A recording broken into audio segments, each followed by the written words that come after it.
여러분 안녕하십니까? CJB 뉴스입니다. 슬리퍼 차림으로 집 주변에 각종 편리함을 누릴 수 있는 슬세권이 젊은 층의 중요한 요소가 되고 있는데요. 충주시가 15분 슬세권을 착안해 근거리에서 각종 활동이 가능한 생활권을 활성화하면서 주민 만족도가 높아지고 있습니다. 안정은 기자입니다. 사람들이 삼삼오오 뜨개질의 한창입니다. 이곳은 다름 아닌 충주의 한 베이커리 연구소. 뜨개질을 좋아하는 주인장이 더 많은 사람들과 취미를 공유하고 싶어 뜨개 모임을 만들었습니다.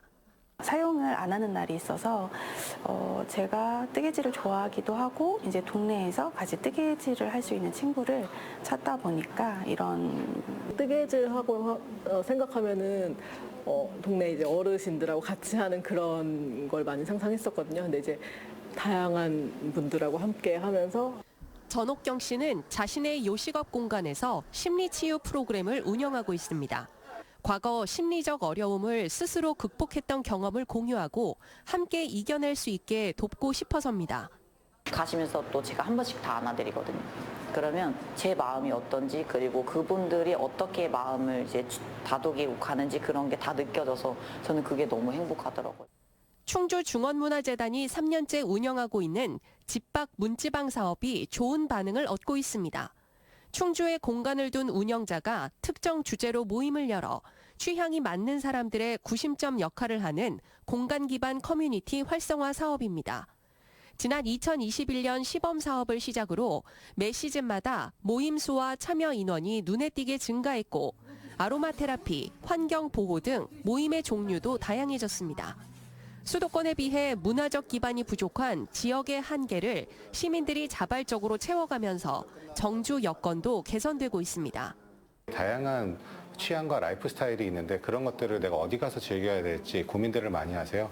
그런 부분들을 이런 다양한 소모임이 생김으로써 다른 것들보다 지역에서 다 해결하면서 정주 여건을 높일 수 있다는 커뮤니티를 중심으로 확산하고 있는 문화적 교류와 다양성이 지역 문화의 새로운 방향성을 제시하고 있습니다. CJB 안정은입니다. 정부는 지난달 집중호우로 피해를 입은 도내 북부권 3개 지역을 특별 재난지역으로 추가 선포했습니다.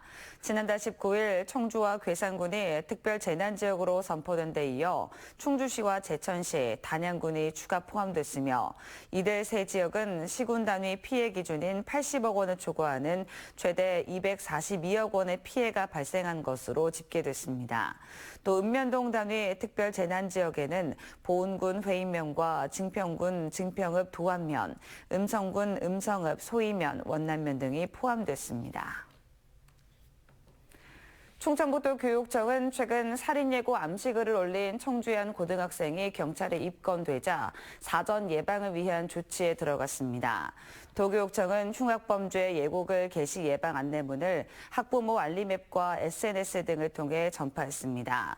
또 학교 전담 경찰관과 함께 범죄 예방 특별 교육을 통해 장난을 빙자한 살인 예고글을 올리는 건 특수협박죄로 7년 이하의 징역이나 1,000만 원 이하의 벌금 대상이란 점도 강조하고 있습니다.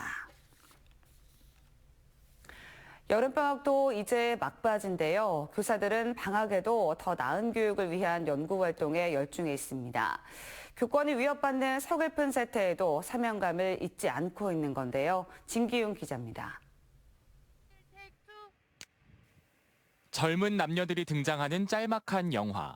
배우와 촬영 스태프 모두 교사들입니다. 충북의 영화교육연구회 소속 교사들로 자신들이 직접 영화를 제작하고 전문가를 초빙해 촬영 기법을 배웁니다. 이렇게 익힌 전문 지식을 수업 시간에 활용하며 영상 미디어 분야의 교육 역량을 높이고 있습니다. 이제 관련된 지식에 대한 연수 진행을 하고 그리고 이제 정보 같은 것도 많이 공유를 하거든요. 거기에서 도움을 많이 받아서 조금 더 발전되게 학생들에게 그런 거 영화 교육을 조금 제공하고 있습니다. 갈고 닦은 수업 역량을 해외 교사들과 나누기도 합니다. 충북 직지과학사랑연구회 교사들이 현지 과학교사 48명에게 물리와 화학, 생명, 지구과학, 전자 등 각 과목의 수업 기법을 전수했는데 국내 학교 현장과 다른 환경에서의 수업을 준비하며 평소 생각하지 못했던 부분까지 연구하다 보니 교사들은 또 다른 배움을 얻습니다. 뭐 하나 재료들도 제대로 없는 그런 상황이지만 정말 선생님들이 거기에 머리를 맞대고 그 주제를 향해서 이런 활동들을 하는 걸 보면 너무 익숙한 우리들의 일상이 와서 다시 감사함으로. 과학 분야 각 과목의 수업 사례도 공유하며 연구와 수업 역량을 동시에 키우고 있습니다. 제가 혼자 준비한 수업이 아니라 여러 선생님들이 같이 만들어간 수업이라고 할 수 있잖아요. 그만큼 여러 가지 방법들을 활용해서 좀 이해하기 쉽게. 교사들의 연구 역량 강화를 위한 자발적 연구 모임인 교육연구회. 매년 신청을 통해 선정된 150개 연구회가 운영되는데 올해 참여 교사만 3,200여 명에 이릅니다. 교과부터 IT, 문화예술, 미디어 분야까지 교육연구회 활동이 교사들의 자기 개발은 물론 연구 내용을 수업에도 접목하며 교육 역량 강화에도 도움이 되고 있습니다. CJB 진기훈입니다.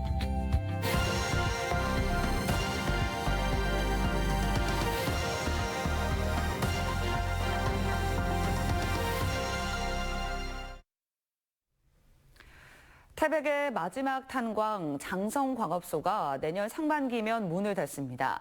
가뜩이나 위축되고 있던 폐광지 경제에 타격은 불가피할 텐데 지역은 대책 마련과 고용위기 대응 지역 지정 등을 요구하고 있습니다. 지원 강원민방 윤수진 기자입니다. 어두컴컴한 수백 미터 지하 채탄장에서 매일 재투성이었어도 수십 개 탄광, 수백 개 갱도를 누비던 산업 전사들은 대한민국 산업화의 주역이었습니다. 하지만 시대의 흐름 앞에 석탄 산업도 광산도 버텨내지 못하고 하나둘 사라지는 실정. 우리나라에서 가장 큰 탄광, 태백 장성광업소도 내년 상반기면 역사 속으로 사라집니다. 이제는 하나하나 다 사라지면서 장성광업소가 마지막 이제 남아있는데 이거마저 없어지면 지금 태백의 현실이 캄캄합니다. 너무너무 답답하고 안타깝고. 정부의 석탄 압류화 정책으로 산업이 쇠락하기 직전까지만 해도 12만 명에 달하던 인구는 3만 명대로 추락했고 지역 경제도 직격탄을 맞았습니다. 태백시가 이런저런 대체 산업 육성에 사활을 걸고 있지만 장성광업소에서만 최근 직원 100여 명이 떠났고 남은 직원 400여 명도 일자리를 찾지 못하면 가족과 함께 떠날 수밖에 없습니다. 일단 태백시가 고용위기 대응 지역으로 선정이 돼야 됩니다. 약 5년 정도의 시간을 벌 수가 있어요. 정부 지원 하에. 태백형 일자리라든가 태백 실정에 맞는 그런 새로운 고용 창출과 지난 6월 국내 1호 탄광인 전남 화순광업소의 폐광을 지켜본 태백 주민들은 더 불안합니다. 특히 마지막 남은 광산이 문을 닫으면 눈부셨던 광산 도시의 산업 여군들도 함께 잊혀질까 정부 차원의 지원과 성역화 사업도 요구하고 있습니다. 강부들이 경제 이바지를 엄청 했지 않습니까?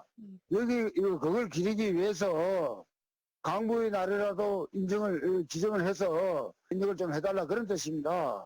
장성광업소 폐광되면 연탄이라는 건 구경하기가 좀 굉장히 힘이 들지 않습니까? 탄광 지역 폐광 대응 연구 용역 보고서에 따르면 지역 총 생산량의 4분의 1을 차지하는 장성광업소 폐광에 따른 지역 경제 피해액은 연간 552억 7,100만 원, 실업자 수는 800여 명입니다. G1 뉴스 윤수진입니다. 청주시에 거주하는 청년과 중장년층도 일상 돌봄 서비스를 받을 수 있게 됩니다. 보건복지부는 청주시를 청년 중장년 돌봄 가사 서비스 시범사업 대상지로 선정하고 질병 등으로 돌봄이 필요한 64세 이하 중장년과 부모 등을 돌보는 34세 이하 청년에게 다음 달부터 1,000억 원의 사업비를 지원할 계획입니다. 월 최고 72시간 돌봄 가사 기본 서비스와 함께 식사 영양관리, 병원 동행 등이 지원되고 본인 부담률은 소득을 바탕으로 5에서 100%로 구분됩니다. 음성군이 부모와 별도로 거주하는 무주택 청년에게 월세를 지원합니다. 군은 올해 말까지 청년 월세 지원 사업을 시행해 주민등록상 주소를 둔 만 19세부터 39세까지 무주택 청년에게 생애 1회에 한해 최대 15만 원 상당을 최장 12개월간 지원할 계획입니다. 지원 자격은 보증금 5천만 원, 월세 50만 원 이하의 주택으로 최근 석 달간 청년 가구 기준 중위소득 150%까지입니다. 이상으로 CJB 뉴스를 마칩니다. 고맙습니다.